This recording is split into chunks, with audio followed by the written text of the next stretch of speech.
Hi, my name's Asger and welcome to my third video cast on how to create and run a successful business with only £500.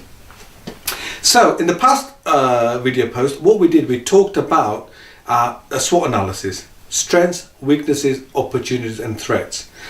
Now what I did, when I examined my strengths, what I found, I had a very good understanding of an e-commerce business, and I also had a very good understanding of the gift industry.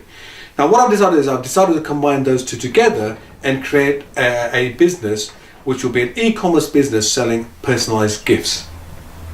Now when you do your SWOT analysis on the strengths, you may find that you've got skills like, for example, gardening, or you like being outside in the fresh air, or you could have a skill in writing. Now with all of these, you could actually create a business. So for example, with gardening, you could actually set up and do a gardening business. And I've got a case study which I'm going to talk about later on, about a guy who set up and set up a gardening business. You could become a window cleaner if you like being outside in the fresh air. Or if you're a writer, there are lots and lots of people out on the web who want people to write for them. So once you've done the analysis, there'll be an opportunity for you to create a business. Now in our case, for us to create an online e-commerce business, what is it that we need? Well, we need a website. We need a place for it to be hosted. But before I can do any of those things, what I need is a domain name. Now where do I get the domain name from? Well, there's a company that I know called One-in-One Hosting. If you go to Google, just type in One-in-One and it will come out with that particular company. Now when you go in there, it will give you an opportunity of experimenting, finding what domain names are available.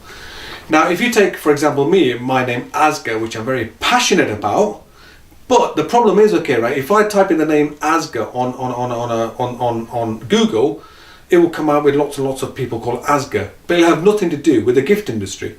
So you need to try and find a name which will be very suitable to what you're trying to do. When I experimented on there, a lot of the keywords that I put in there, for example, gifts, personalized gifts, all of those names have actually gone. And in the end, the combination that I came out with was just called Just Think Gifts. So I actually bought that and I spent £2.49 of my original budget of £500. So that's the first amount of money I've actually spent, apart from my time, which I've spent lots and lots of making these videos and so on. I've not spent a single penny so far.